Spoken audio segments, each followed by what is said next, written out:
So I was talking to some friends about the Alexander technique, and their first question was, well, what is it? I said, well, it's a system of noticing how you respond to stimuli and letting go of those responses that don't serve you. And they said, well, what does that mean? And they gave me kind of other systems where they'd flash an image on a screen and kind of try to reprogram your responses to stimuli. I said, well, we do much of our work in a chair, simply getting in and out of a chair. Like, notice what happens to the head-neck-back relationship. Does the distance between my two hands, does it compress as I get in and out of the chair? Like the stimulus of folding and unfolding the limbs is so sufficient that most people kind of have the head tip back, compress the neck, and compress the whole torso when they get in and out of a chair. So we also work on walking and do a lot of work lying on a table. Ask, well, what's some of your more advanced work? Because I told them I trained for 3 years, 3 hours a day, to teach Alexander technique, and I said it was the same thing. We work on getting in and out of a chair, and reacting to that stimuli of folding and unfolding your limbs. Can you lengthen and widen as you get in and out of a chair?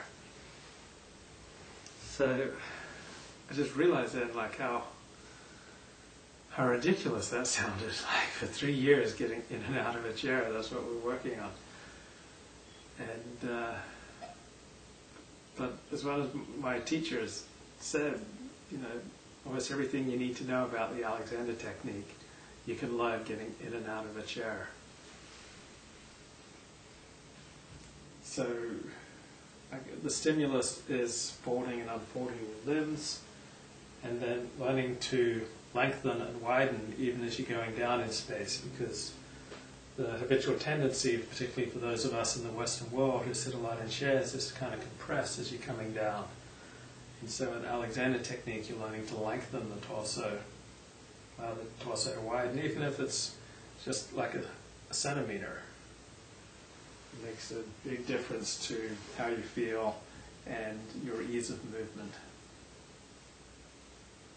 So as an Alexander teacher, I can't always be there with my students. So if I have a student who's a jet fighter pilot, I'm unlikely to go up in the jet fighter with him and put my hands on his head, neck, and try to guide him to a better way of being. Or if I have a student who's a quarterback or a violinist, I can work with as he plays the violin, but not when he performs on stage.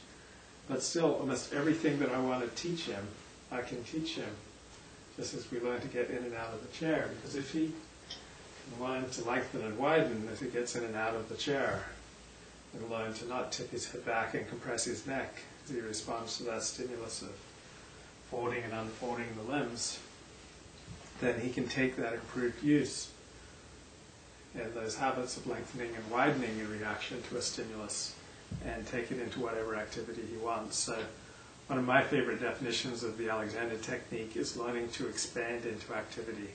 Because most people compress into activity, whether it's just lifting their hands to the keyboard or lifting up a beer or driving or cooking or doing the dishes. Maybe people kind of slump and pull down as they're doing the activity. And so with Alexander technique, we can learn to expand and have our torso lengthen and widen as we enter into activity. And pretty much all of it could be learned right here in the chair. So one thing that you can do at home is just put a hand on the back of your neck. Notice what happens as you get in and out of a chair. Does the head tip back? Does the neck tighten and compress? And you can put another hand on your lower back. Try to get a sense of if the distance between your two hands compresses or even expands as you get in and out of a chair. If it's compressing, then your torso is compressing. If it's expanding, then your torso is lengthening in reaction to the stimulus of getting in and out of a chair.